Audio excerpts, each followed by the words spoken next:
Hello students, welcome to my YouTube channel M on target. Friends, आज हम लोग करने वाले हैं क्लास 10 केमिस्ट्री का चैप्टर नंबर 5, जिसका नाम है आवर्त सारणी। पीरियोडिक टेबल हम लोग इसको इंग्लिश में बोलते हैं, शॉर्ट में पीटी बोलते हैं। इसके सब्जेक्टिव क्वेश्चंस को करेंगे। साथ ही जो लड़के पहली बार आए हैं चैनल पे, वो चैनल को सब्सक्राइब करके बेल आइकन को ऑन रखना, क्योंकि बहुत अब सटीक और लगातार क्लासेस आ रही हैं, तो आप लोग उसका फ़ायदा उठाइए। साथ ही 9th क्लास से लेकर 12th क्लास तक की पढ़ाई हमारे चैनल पर मुफ्त में हो रही है। तो अगर आपके घर में भाई बहन अड़ोस पड़ोस सगे संबंधी कोई भी हो और फ्री में पढ़ना चाहते हो, फ्री में, क्योंकि इसी सब चीज़ के लिए कहीं और आप देखेंगे, मैं नाम नहीं लूँगा, 500 दीजिए, 1000 दीजिए, 5000 दीजिए हो रहा है।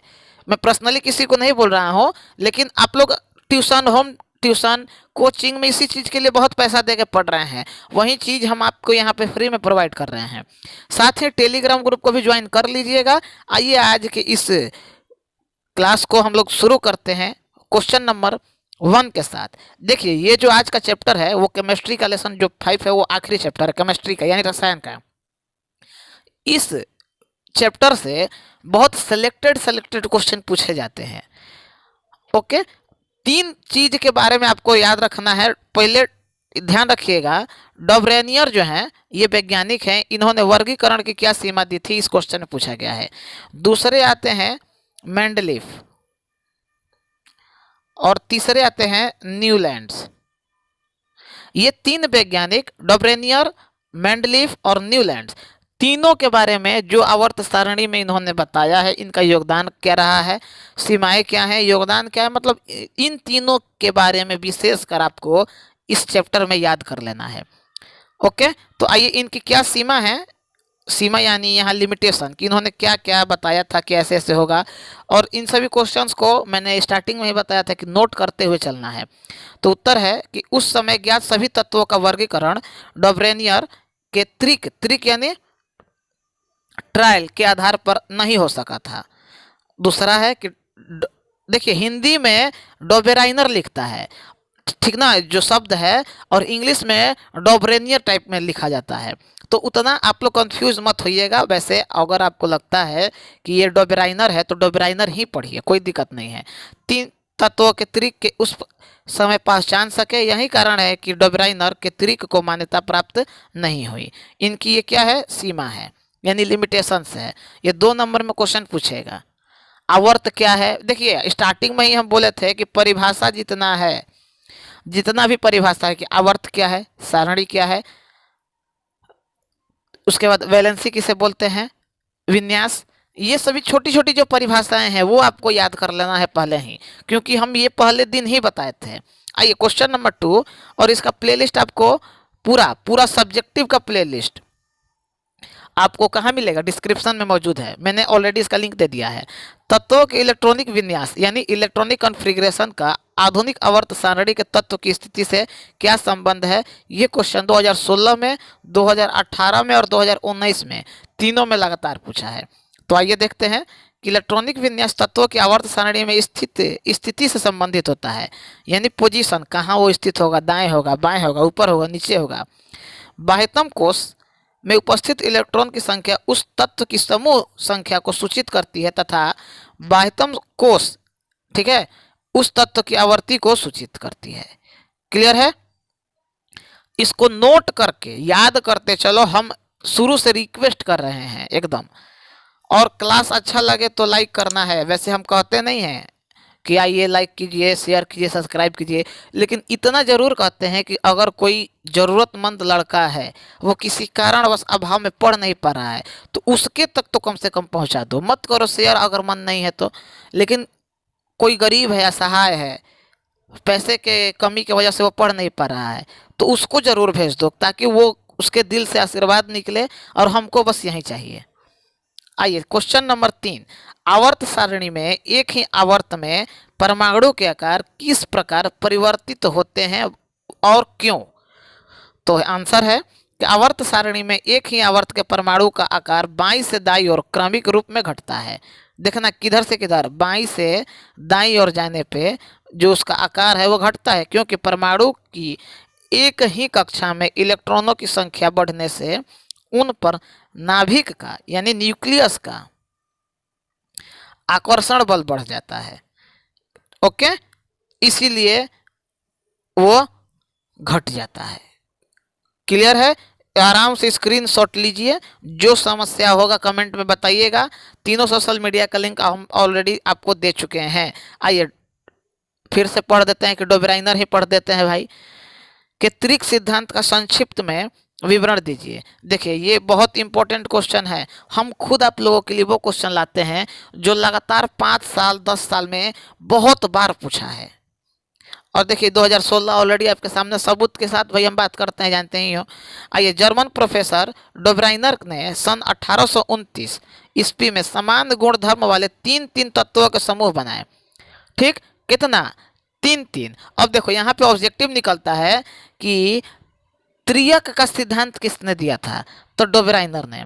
लेकिन अष्टक का सिद्धांत किसने दिया था? तो न्यूलैंड्स ने। ध्यान रखना, ऑब्जेक्टिव साथ साथ करवाते चल रहा है, सुनोगे तो बहुत चीज तुम लोगों का क्लियर हो जाएगा। इन्होंने कहा था कि यदि समान गुण वाले तत्वों को एक ही समूह में बढ़ते परमाणु भार के क्रम में रखा जाए तो पहले तथा तीसरे तत्व के परमाणु भारों का माध्य यानी बीच वाला बीच के तत्व के परमाणु भार के बराबर होता है। ये इनका स्टेटमेंट था। ठीक, अब इसको याद करके कॉपी में एकदम नोट करके रट जाओ एकदम। डोब्राइनर, ठीक, न्यूलैंड्स, मेंडलीफ, तीन वैज्ञानिक इस चैप्टर में सबसे ज़्यादा इंपॉर्टेंट हैं। साथ ही जो परिभाषा है वो, और जहाँ तक हम क्वेश्चन जहाँ तक संभव होता है तुम लोगों के लिए हम करते हैं। आप किसी भी प्रकार का, जो लोग फालतू कमेंट करते हैं कि ये नहीं दे रहे हैं वो नहीं दे रहे हैं, उनको अब हम ब्लॉक करते हैं। क्यों? क्योंकि उनको ना ड्रामा करना पसंद है। जितना दे रहे हैं उतना तो याद होगा नहीं। अभी हम बोले हैं मॉडल सेट करवाएंगे, 500 क्वेश्चन उसमें करवाएंगे, वो तो संभार होगा नहीं। ये नहीं दे रहे हैं वो नहीं दे रहे हैं। अरे यार, जितना दे रहे हैं कम से कम उतना तो कर लो भाई। तुम लोगों के लिए हम खड़े हैं, अपना पढ़ाई में से समय निकाल के। एक सिविल सर्विस की तैयारी करने वाला लड़का जो लिखे हैं उसके बारे में पता करना कि किस प्रकार का एग्ज़ाम होता है, उसमें से समय निकाल के तुम लोगों के लिए जब बोले हैं हम कि 2022-23 वाले सत्र को पढ़ाएंगे फ्री में। ये वीडियो हमेशा रहेगा, ऐसा नहीं है कि 23 के बाद 24 वाले 25 वाले या 26 वाले लड़के आएंगे तो उनको हटा देंगे, नहीं, हमेशा रहेगा। आराम से पढ़ते रहो और ऐश करते रहो। आइए, न्यूलैंड का अष्टक का नियम देखो आ गया। न्यूलैंड का अष्टक का नियम आ गया। इंसान को थोड़ा समझना चाहिए कि सामने वाला भी अभी कोई बहुत बड़ा विद्वान वाले कैटेगरी में नहीं है, वो भी स्टूडेंट लाइफ में है। बस हम जानते हैं चीज़ों को तो तुम लोग तक पहुंचाते हैं कि तुम लोग गलती मत करना। न्यूलैंड्स ने सत्र 1863 ईस्वी में अष्टक नियम की स्थापना की थी। इसके अनुसार, अब इनके अनुसार क्या है भाई, याद रखना है कि यदि तत्वों के को बढ़ते परमाणु भार के क्रम में लिखा जाए तो हर 8वां तत्व अपने पहले तत्व के समान गुण वाला होगा। मतलब हर 8वां अपने पहले वाले के समान होगा। मतलब जो उसका रूप होगा वही इसका रूप होगा। किसका? 8वां का पहले वाले के अनुसार। यह नियम संगीत के अष्टक नियम से समानता रखता है। जो सारे गामा पधनी से सानी धप मगर ऐसा होता है ना, संगीत का 7 स्वर, उसके बाद 8वां रिपीट करेगा, सारे ग म प ध नि सा, तो फिर आता है सा नि ध प म ग रे सा।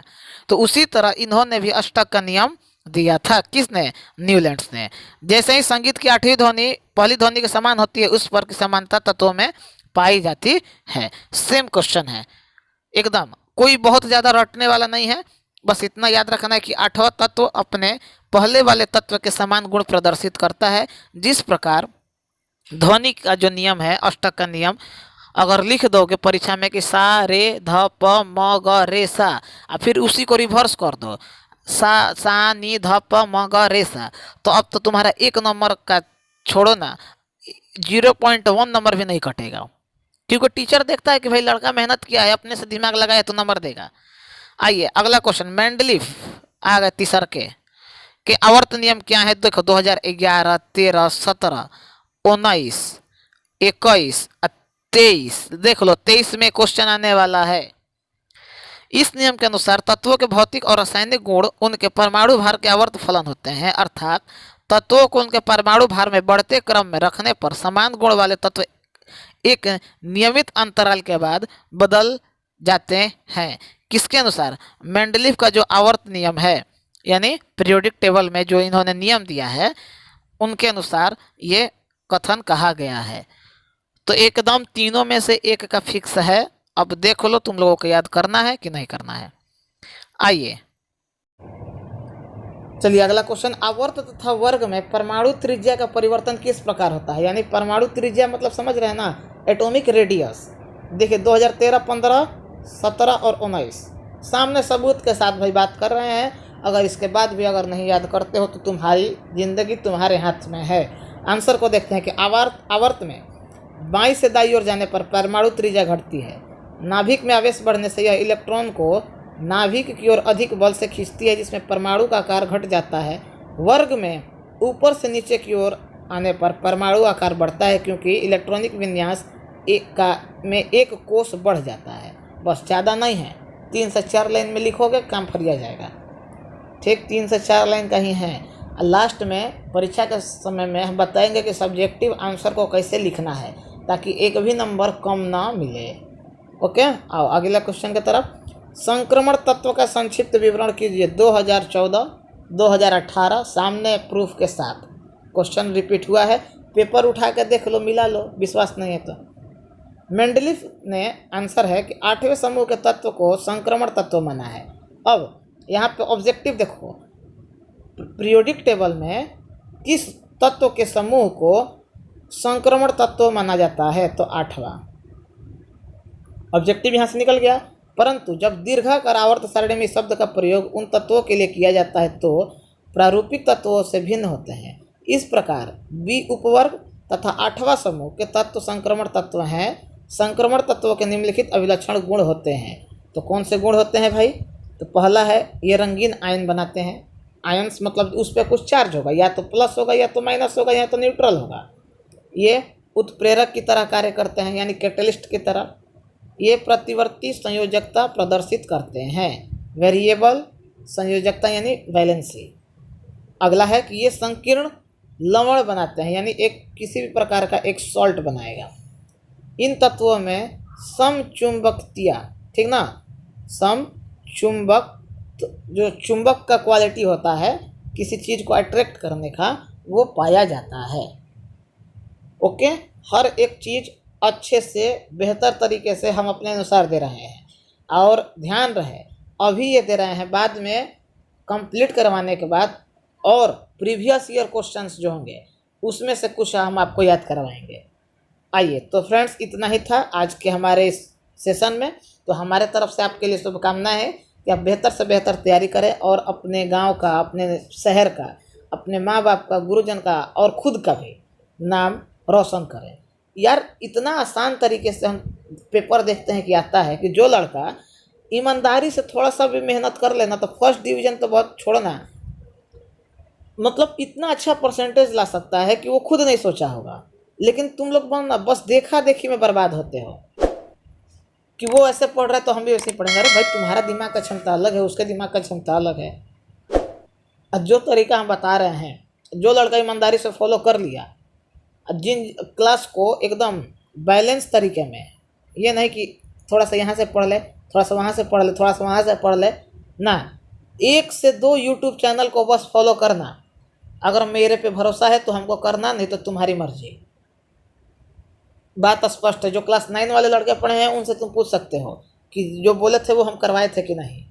और इसीलिए जितने भी लड़के हैं क्लास 9 में, सब के सब इस क्लास 10th में पढ़ते हैं, क्योंकि हूबहू क्वेश्चन लड़वाए थे, हूबहू। तो देख लो, तुम्हारी मर्जी भाई। और ज़्यादा यूट्यूब चैनल इसलिए हम नहीं बोल रहे हैं कि यहाँ पे भी साइंस करोगे, वहाँ पे भी साइंस करोगे, यहाँ पे भी साइंस करोगे, तो फिर मैथ कब करोगे, सामाजिक विज्ञान कब करोगे, हिंदी कब करोगे। इसीलिए एक प्रॉपर तरीके से आपको तैयारी करना है। और बीच में मंजिल के यहाँ मेरा कलम रुक गया, मतलब मंजिल आपको पा लेना है। जो समस्या हो कमेंट में बताओ, लगभग सभी लोगों के कमेंट का हम रिप्लाई कर देते हैं। तो मिलते हैं नेक्स्ट वीडियो में। और Telegram group, Facebook group, Instagram group, तीनों का लिंक डिस्क्रिप्शन में मौजूद है। तो अब आज के इस वीडियो में इतना ही। मिलते हैं नेक्स्ट वीडियो में नेक्स्ट चीज़ के साथ, नेक्स्ट कंटेंट के साथ, नेक्स्ट चैप्टर के साथ। तब तक के लिए जय हिंद, जय भारत।